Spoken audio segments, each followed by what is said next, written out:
I am certain that there will be no, like I said, I think like you said, you took a different spin on it. I took it kind of face value, and I had just found a song. It did it. Yeah, it made it. And last week, I'd never heard this cat. Almost thought it was AI, and found it. It kicked me in the nuts, and then I did some research, and no, it's a super old. I mean, from '60s or '70s, and some reason none of the albums are on there. But that's not my number five though, so we're not going to talk about that anymore. But I did find it, and it was cool, and so it kind of fit along with the theme, and so I was like tried to embrace it, but it was pretty painful. Number five's rolling in with not a country song because I had about 100 country songs, and I was like I could do a whole country playlist, but I'm I sorry for doing your feelers, buddy. I didn't. I went with the Tony Rich Project. Nobody knows, and I know it's made it onto a playlist before. I think it was our slow jams, maybe I went morbid on it. I don't know, but it's a sad song, just tentative. Yeah, I had it on there. I wasn't going to use it because it didn't fit it, but I kind of just when it hit my list today, I was like, I got to put that down because that would be the one song that I might get in my feelers in high school and have called back Jessica Lewis. So Yeah. There was like I said, there was a lot like that. A lot of that R&B was sad and slow. They had it, they had their fun songs, they're making their grooving songs, and then they had the sad songs. And there's quite a bit of bands, R&B bands from the '90s that did that. I won't say any just in case, but number four has made it on a list before as well, probably numerous times. Mr. Jim Croce and Operator. That's not the way I feel. That song does it every time.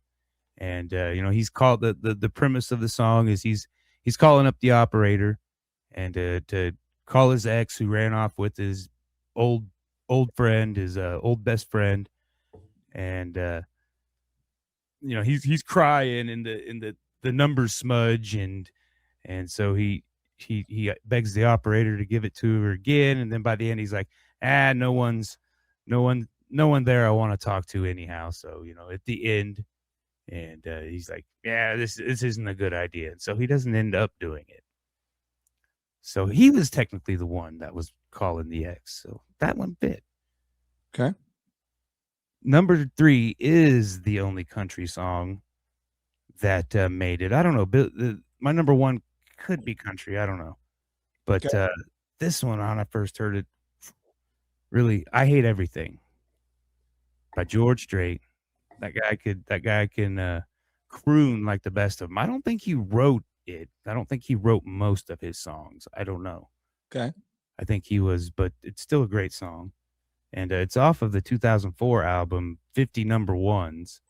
So he was pretty confident about it. And this was the lead single off of it. And I think it definitely did meet number one. And the story on this one is him and his wife or whatever had an argument sitting at the bar.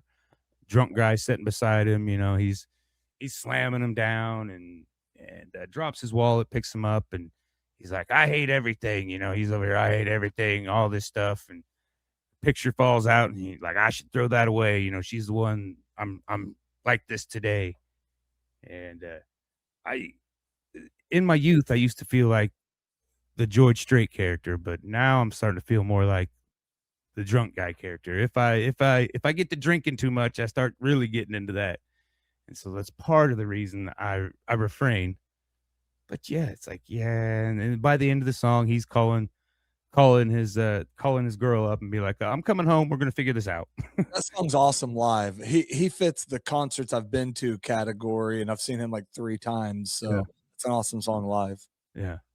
Like I said, I'm pretty sure it was one of his big hits, but I didn't find it till a little bit later because by 2004 I'd kind of nixed country because I grew up with it and I was like I was like metal everything and hard rock, trying to be a rock star. And so I think it was a couple years after that I really started getting back into all genres of music and not just one.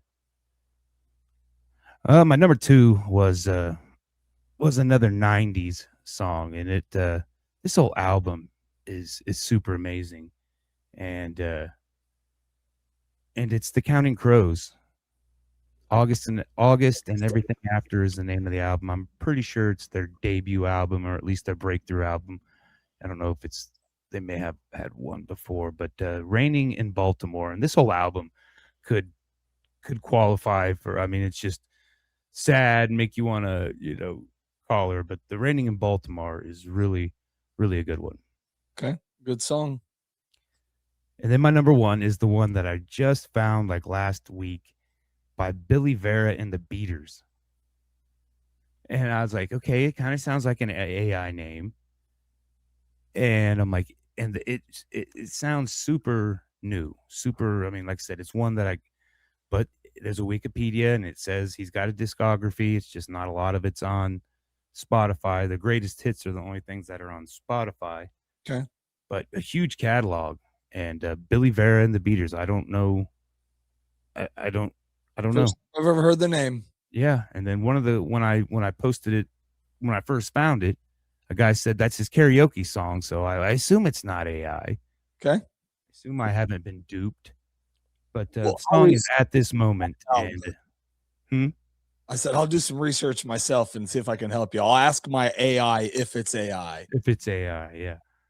And the song is At This Moment, and it's kind of like, what did you expect me to do? Get mad and try to hurt you, with words, physically, whatever. I mean, well, what did you expect me to do? And then by the end, he's bawling and begging her to stay just one more day, And like I said, I don't want to be the groveler, so I'm not groveling. I'm done groveling.